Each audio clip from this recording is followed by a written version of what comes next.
This is the Ielts listening test. You will hear a number of different recordings and you will have to answer questions on what you hear. There will be time for you to read the instructions and questions, and you will have a chance to check your work. All the recordings will be played once only. The test is in 4 parts. At the end of the test, you will be given 10 minutes to transfer your answers to the answer sheet. Now turn to Part 1.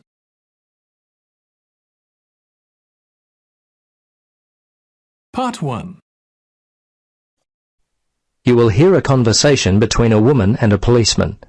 First, you have some time to look at questions 1 to 5.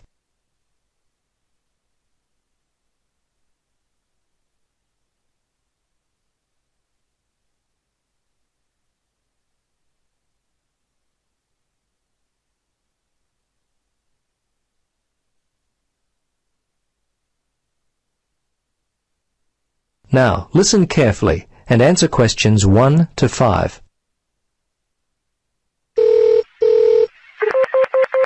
Good morning, Bumley Police Station. How can I help you? Yes, I need to report a stolen bag. Just a moment and I'll put you through to Lost and Stolen Property. Hello, Sergeant Rhodes speaking. Can I help you? Yes, hello. I'd like to report a stolen bag. Okay, a stolen bag. We've been getting a lot of these lately. I'll need to get some details. Let's see, when was the last time you had your bag? Well, about 2 hours ago. I just can't believe this has happened. I take it everywhere with me. It was given to me as a graduation present. I'm just so upset. Yes, I know. It's very frustrating. It seems like I put it down for a second, and then it was gone. Yes. Look, the good news is that most of the stolen bags in our area are found, usually without the money. So I'd be surprised if you don't get it back later. Tell me, what does the bag look like? Well, it's dark blue, cylindrical. It has 2 carry handles either side of a zipper on top. The zipper actually runs the length of the bag. It's a Vitoli bag. Okay. Are there any other identifying marks on the bag? Things that would be unique to it. Name tags, scuff marks, that kind of thing. Well, not really. There are a couple of scratches in the top left corner on one side of the bag near the handle, and I think another one in the opposite corner. Okay. Scratches on opposite corners. Now, where were you when the bag went missing? Well, I remember the time. It was 12:15. Oh, no, actually, it was a bit after that, more like 12:25, because I was supposed to meet one of my friends for lunch at 12:30. Anyway, I was standing outside the supermarket when all of a sudden a group of teenagers came walking past. They must have been heading towards the cinema. They seemed to be in a hurry and probably late for the movie, so I stepped aside to let them by. When they'd passed by, I reached down to pick up my bag, and it was gone. I see. Now, can you remember the contents of the bag? Yes, let's see, my passport and some traveler's checks. Fortunately, I was carrying my camera, and I had my wallet in my pocket. They're the main valuable things. Okay. Anything else at all? Let's see. No, I think that was it. Oh, a few pens, but that's all really. As I say, nothing of real value. Okay. I'm going to have to get your details. Are you here on holiday? Yes, as a matter of fact, I am. I'm visiting from Canada. I've been here for 3 weeks already, but I'll be here for another month. Before you listen to the rest of the conversation, you have some time to look at questions 6 to 10.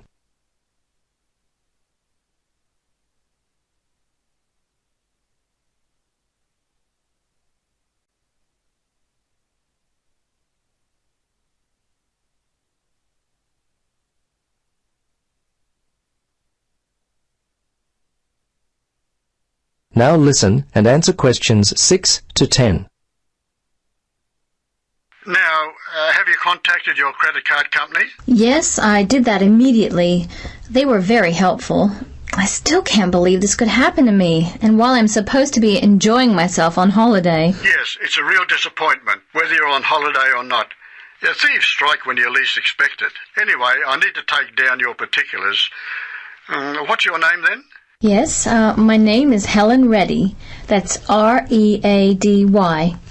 My address is, well, the place where I'm staying here is The Palms, Unit 14, 75 Paradise Avenue. Okay, I may need your home address in Canada, but I'll get that more towards the time you're going to leave. What about the telephone? What number will I be able to reach you on? Yes, it's 455-91332. Okay, 455-91332. And how much do you think the bag and contents are worth? Well, it's not really a big cost. Probably only $100. It's the inconvenience of it all. I understand. Look, we have a lot of lost or stolen property recovered daily. Come by the station tomorrow and have a look. As I said, there's a high chance that we'll get the bag back. Your passport at the very least. Okay, thanks for your help. See you tomorrow then. Bye. Yes, bye.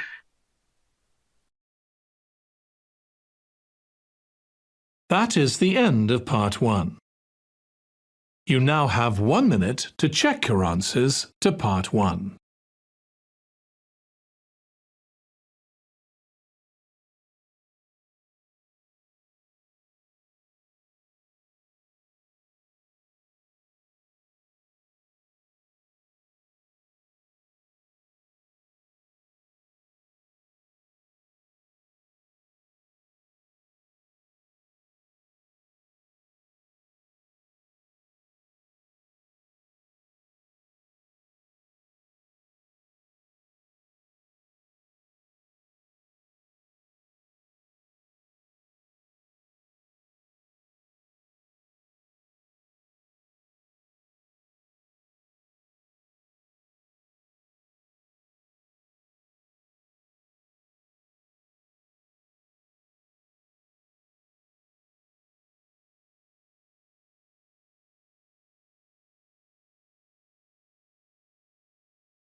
Part 2.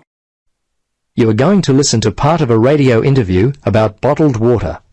First, you have some time to look at questions 11 to 16.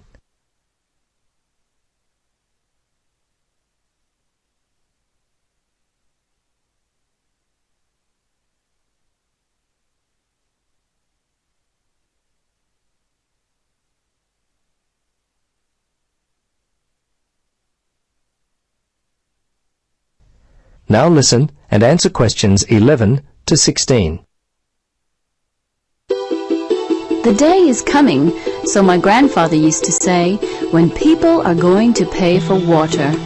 Well, that day has come. Bottled water. How did it come about? Why are people prepared to pay for something that, up until only recently, has been completely free? With me in the studio is Bill Gilroy, founder of UK Water Starters, who promises to shed some light on this topic. Welcome, Bill. Thank you, and hello everyone. I dare say that not many of your listeners will be aware of this, but the bottled water market in the UK was actually first established a long time before your grandfather. In fact, it was established almost 2 centuries ago when the beneficial properties of mineral and spring water were recognised. The idea of bottled water meant that people would benefit from it without having to actually travel to the particular spring or well. We humans need water. The human body is actually 2/3 water. Yes, we're about 66% water, and that water must be continuously replaced. In fact, on average, we lose 1/3 of a litre of water on a daily basis just through normal breathing. Nutritionists say we need to drink at least 2 litres of water a day. This need for water for the body ensures the bottled water industry will be around for a long time.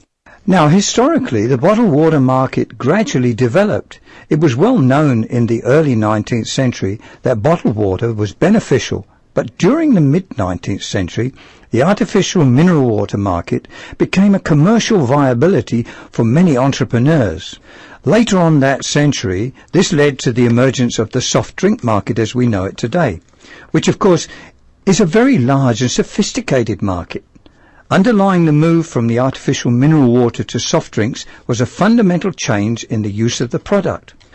Whilst in the early days mineral waters were drunk for their medicinal values, soft drinks are, of course, drunk primarily for their ability to refresh and to be enjoyed. As a result of this move, bottled mineral water, without any sweetening agents added, steadily became unfashionable, and the market by the 1960s had declined to an almost non-existent level in the UK.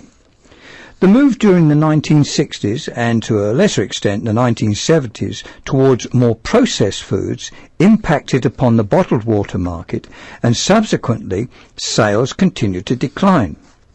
Of course, today in the 21st century, this is not the case. But interestingly, in the mid-1980s, an unexpected revolution moved the bottled water market forward with the introduction of a new, recyclable plastic material that was used worldwide. This new, lighter, stronger material improved packaging and handling and was also visually appealing. It was during this time that bottled water sales began to improve. Before you listen to the rest of the conversation, you have some time to look at questions 17 to 20.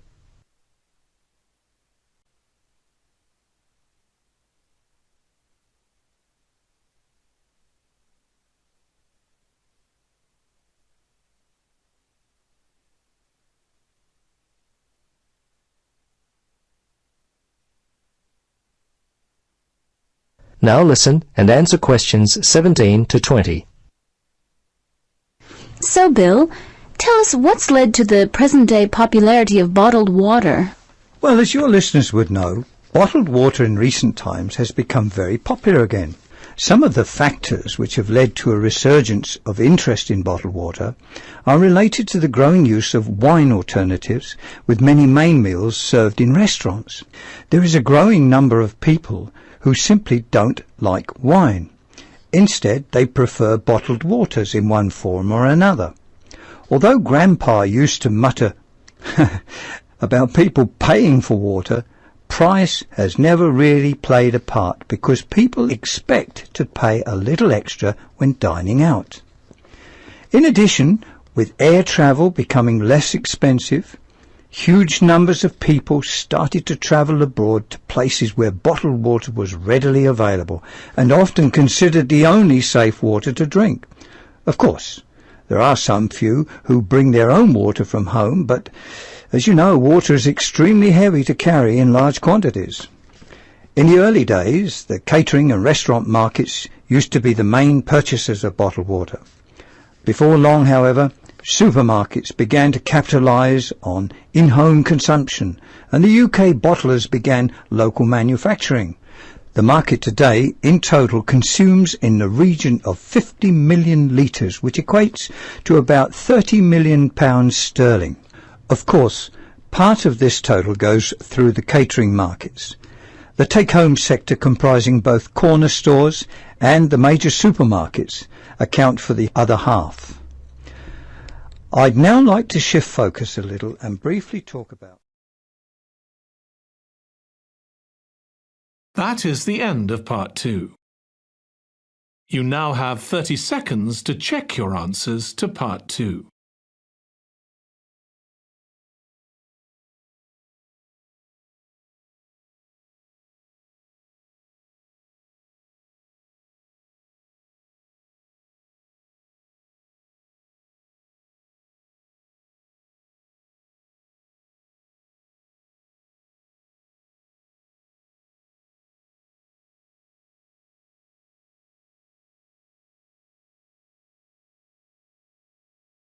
Part 3.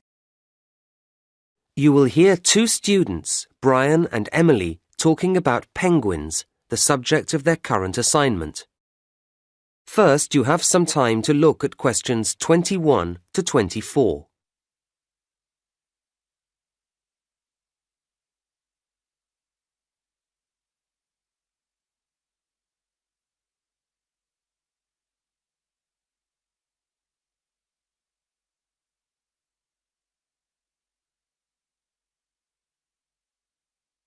Now listen to the first part of the conversation and answer questions 21 to 24. So, Brian, how have you been doing with your reading on penguins? Not too bad, Emily. And you? Yeah, okay. I hadn't realised there were so many differences between the various types of penguin. No, nor had I. Anyway, I started with the Gen 2. And me with a rockhopper. And it turns out they're rather cautious. Not scared of swimming, I trust. Oh no, but they don't like going about at night. Scared of the dark, I suppose. And if they're climbing over some rocky landscape, they'll only jump if they have to. And even then they'll look carefully down and spend time deciding whether to or not. Is that common? I don't think so. The rockhopper will have a quick look if it's somewhere they haven't dropped down before, but they don't seem timid. In fact, they're pretty determined, and if they're trying to get up somewhere, they grip onto the stones with their slightly hooked bills, as well as their nails when the surface gets very steep. Nothing stops them. Interesting. Because the other type I looked into, the Magellanic, tend to stick to the beach rather than going inland. So you see them walking along with their flippers at their sides or a bit forward. If they come across something they haven't seen before, they cock their head first to one side, then the other, peering out of each eye in turn, as if they don't quite believe anything until they've double-checked it. And then, when they call to each other about anything, they arch their backs strangely first, before making a very loud noise indeed. Oh, because the king penguin stands very upright when it calls. And they have the longest flippers, which they hold towards the ground, as if they're worried about falling over. But it's quite dignified too. I think they're my favourite type. Uh-huh. Now you have some time to look at questions 25 to 30.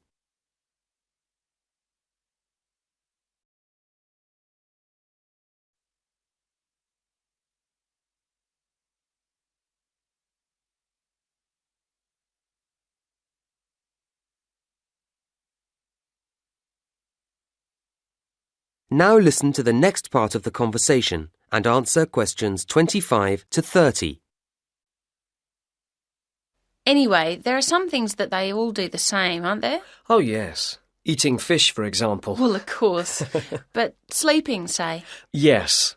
Occasionally you might see one stretched out flat in the sun for a snooze. But normally you see them standing at night, even though they're sound asleep. It seems odd, doesn't it? And then they're all liable to get aggressive if they feel invaded, aren't they? Yeah, not quite so sweet then. And with the rockhopper... The one with the distinctive black and yellow feathers on its head. That's the one. If it gets annoyed about something, then the black feathers on the head point upwards and the yellow feathers stick out. It all makes it look bigger or tougher. I wonder how often they get annoyed.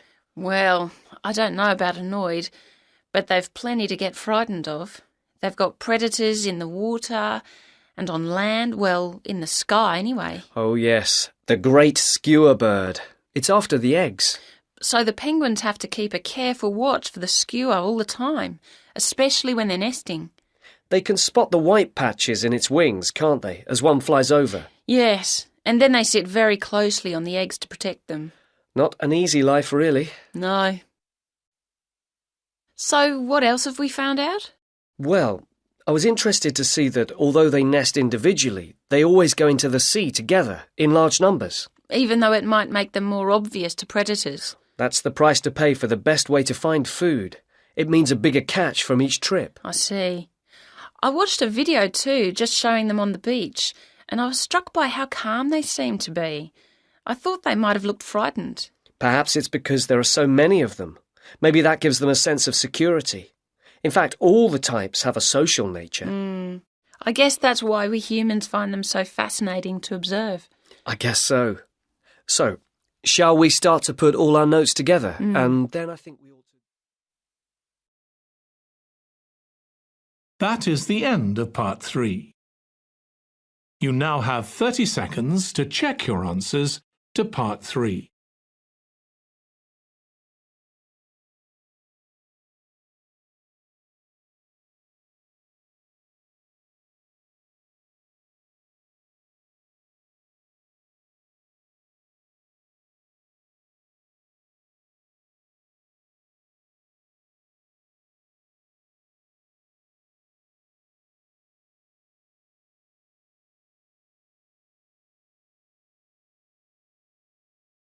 Part 4.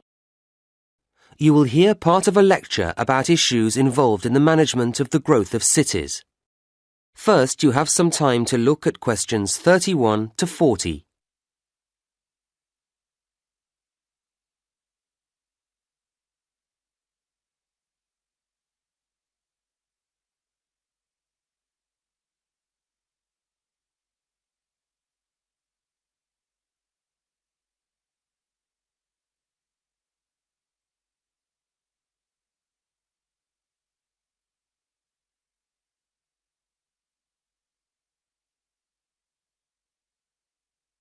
Now listen to the lecture and answer questions 31 to 40. Now, a key issue in the ability of cities to grow is the question of housing. However, quality is as important as quantity here. But that isn't to say that this is easy to guarantee, and the development, or at least the spread, of many modern cities is marked by the sprawl of slum or shantytown housing. Governments are, of course, keen to address this, but the tendency to demolish them has often proved disastrous, as it doesn't solve the problem unless satisfactory replacements are ready for the inhabitants. What I'm saying is that suitable housing projects have to be lined up to accommodate these otherwise displaced people. And suitable is the key word here. All too frequently, there isn't real consultation, only token gestures. If the residents aren't fully involved, they are unlikely to find the resulting development appropriate to their needs. People need to feel reasonably independent, and strategies for providing accommodation schemes work much better if an approach rooted in self-help is applied. People value things more when they have been part of bringing them into being. At the same time, residents can't do everything for themselves, or not well enough anyway, and so governments need to accept that a number of services will always have to be laid on. These would include electricity and water and so on. From the other side, residents need to feel able to commit. Migrants are essential to the growth of cities, bringing rapid increases in population, skills and income. But they need to have a sense of security, of long-term commitment to the city, if they are to invest money in building or buying houses. Developing this sense of commitment isn't straightforward, and it takes time. It's complex and involves several factors. People need to feel they belong, and unfortunately too many governments fail to appreciate that community values are a crucial component of that. Sadly, there are too many housing schemes which don't work. People drift away, or the whole place becomes crime-ridden. It's easy to be wise after the event, but it is worrying that a lot of housing is put up without analysis having been carried out to examine how much employment is going to be available for people.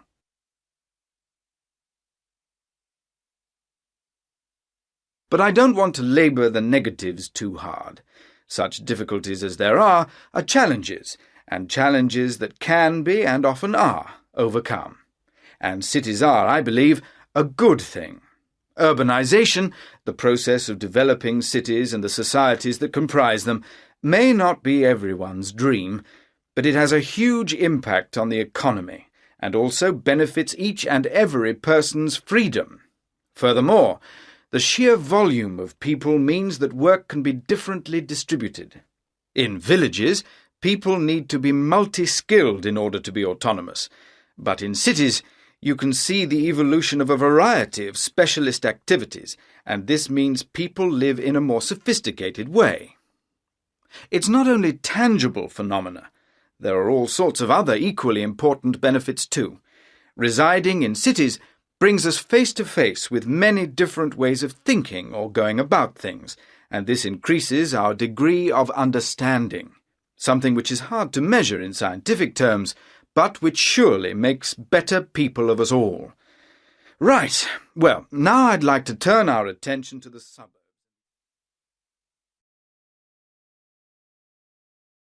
That is the end of Part 4.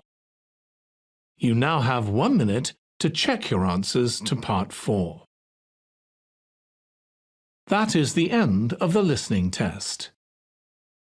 In the Ielts test, you would now have 10 minutes to transfer your answers to the answer sheet.